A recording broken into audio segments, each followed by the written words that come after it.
well. Defending champions Kolkata take on a resurgent Delhi at the Firozshah Kotla Stadium. Delhi have won their last 2 matches and will hope to continue the form at home as well.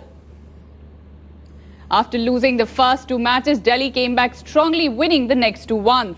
Young Shreyas Iyer and Mayank Agarwal have contributed at the top, with JP Dumini providing stability in the middle. In the bowling department as well, Delhi will once again rely on the spin twins Amit Mishra and Tahir to deliver and stop the heavy batting flow of Kolkata. Kolkata's batsmen have done well as well in the tournament so far, though they fell like a pack of cards against Punjab had it not been for Andre Russell, who rescued the defending champions. The lead bowlers Morne Mokal and Umesh Yadav have been effective, but there will also be pressure on Sunil Narine to take more wickets in this match. The match is scheduled to start at 8 p.m. Indian Standard Time and will be played at the Firozshah Kotla Stadium in New Delhi. Nikhil, an important match for Delhi. They've sort of come back in form, winning 2 matches, but they would want to deliver and win at their home ground at the Firozshah Kotla. Well, without a doubt. And you'd want to continue that winning sort of momentum. And I think now at least we can say in the last 3 games that the batting order now they've got in place. You know, 3, 4 and 5, you've got your best players to go out there and finish the game. In Dumini as well as Yuvraj Singh and Angelo Matthews.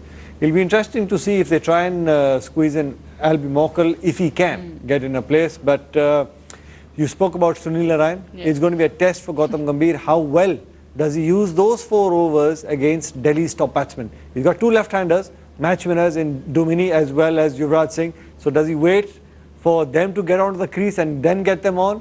Because if he exhausts their overs before and then the left-handers come in, it's going to be a different ball game altogether. It will be difficult out there. Delhi's batting though, Boria, but what about Delhi's bowling? Obviously, they have relied a lot on spinners. Amit Mishra and Imran Tahir have delivered for them. But they are obviously missing the pacers. You know, they are missing Zahir Khan, and Mohammad Shami being out of the tournament is obviously a bad thing as far as Delhi is concerned. Absolutely. I mean, there is no doubt. And they signed Zahir Khan with so much fanfare. Much was made about Yuvraj Singh and Zahir Khan wanting to make a comeback, using the IPL as a platform to make an entry back into the Indian team. So yes, I mean, there is no doubt about it. Having said that, the 2 leg spinners have done wonderfully well. I mean, Imran Tahir, it's such a story, isn't it? I mean, for South Africa, for Delhi, for all of the tournaments that he's playing, he's scripting a bit of a fairy tale for himself. And Amit Mishra, he's making a real case. He's making a real case for a comeback into the Indian team as well. So yes, they've got the spin twins to their advantage. Having said that, the fast bowling does look weak. With Shami not playing in the IPL, maybe they will have to opt for a replacement as well. Boria, Nikhil mentioned Albie Mokal. Would you want him to come back in the side? I mean, he played really well in the first match, but ever since then, Delhi have not picked him. They've gone for Angelo Matthews and the combination probably. Would you want him back in the side?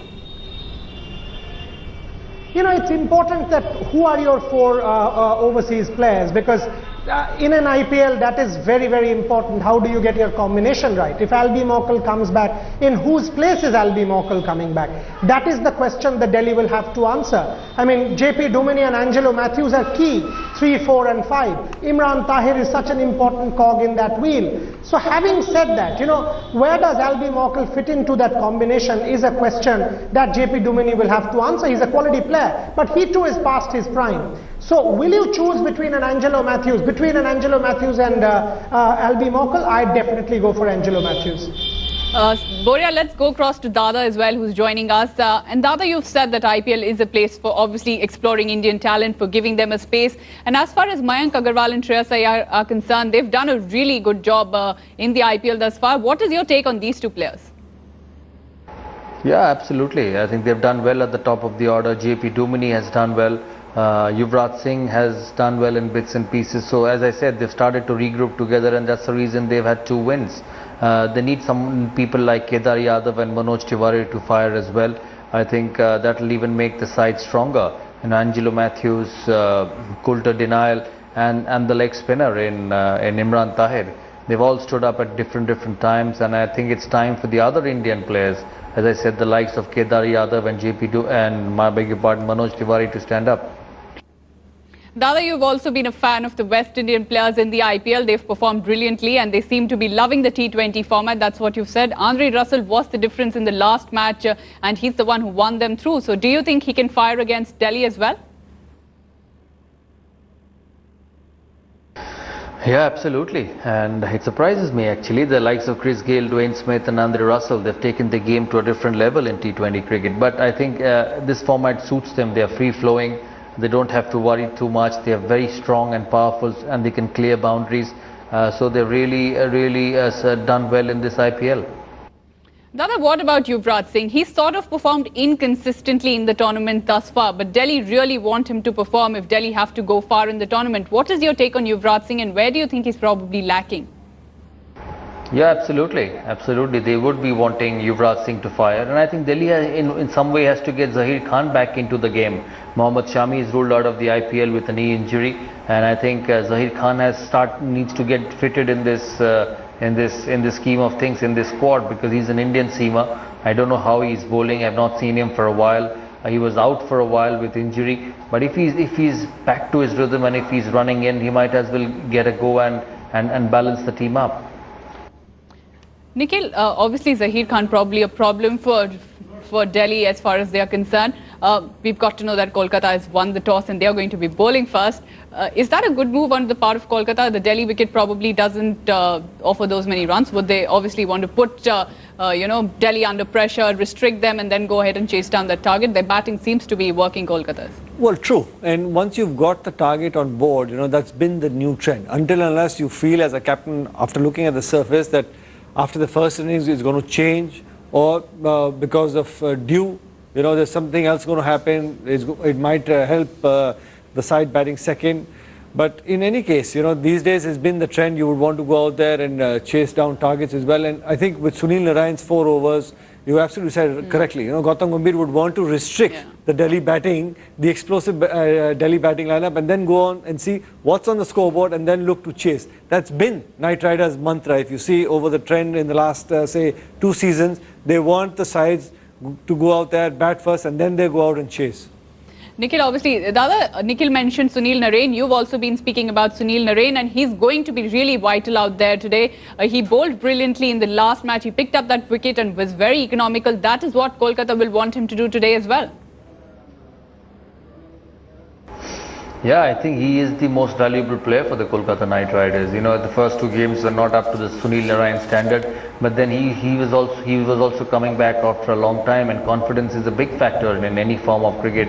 And once he starts feeling good about his action, once he realizes that with his new action, the umpires don't bother him much, he will start getting better. We saw in the last game 4 overs for 17 runs, and if he gets the confidence back, Kolkata Knight Riders will be a very, very strong force.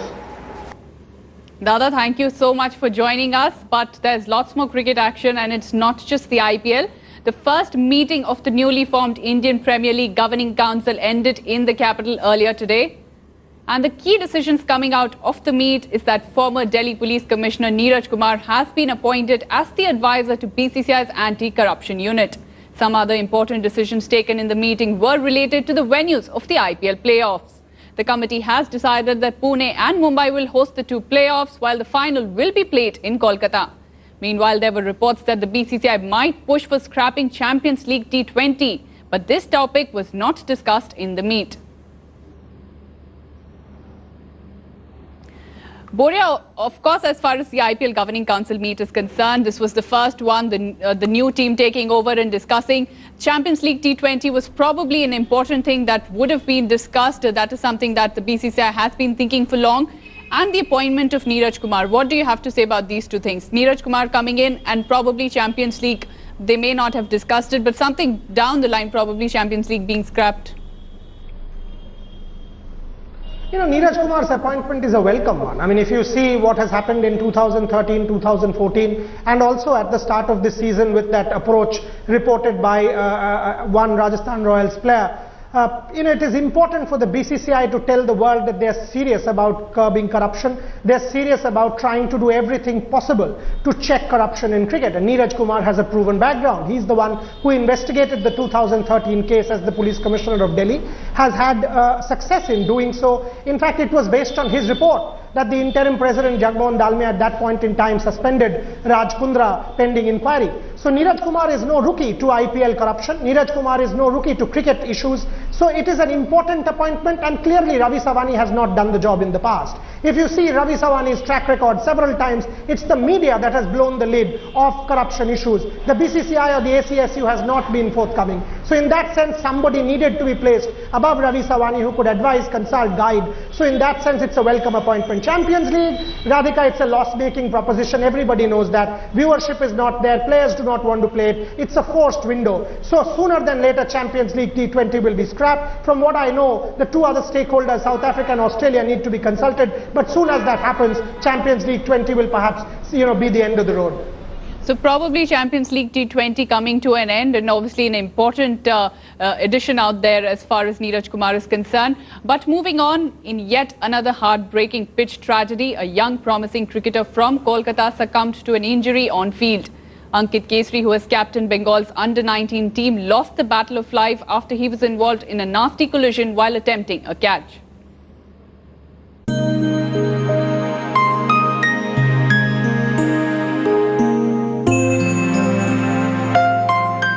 Could anything be more tragic than this?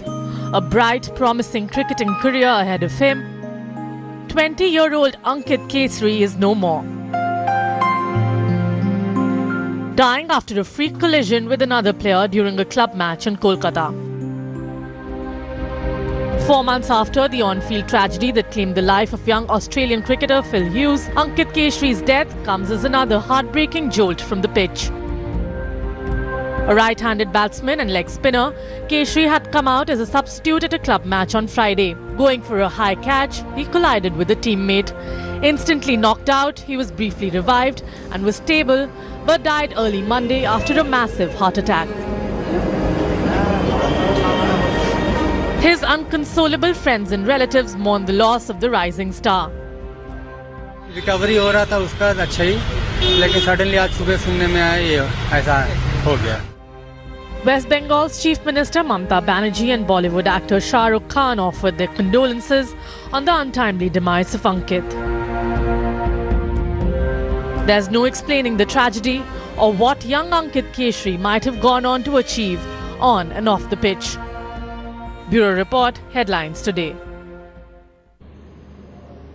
Obviously a sad day out there for Indian cricket. PM Narendra Modi has tweeted his condolences as well. He tweeted, and I quote, "In Ankit Kesri, we have lost an enthusiastic youngster and a passionate cricketer. An untimely, unfortunate demise, RIP." Nikhil, obviously these tragedies on the cricket field after what happened to Phil Hughes, everybody seems to be a little concerned. It is unfortunate what has happened, but as far as the facilities and all are concerned, what is it that associations can probably do more to avoid such incidences? I'm not sure what game that he was playing, but I guess now's the time where I know for a fact in first class matches you have the physios and you've got doctors available.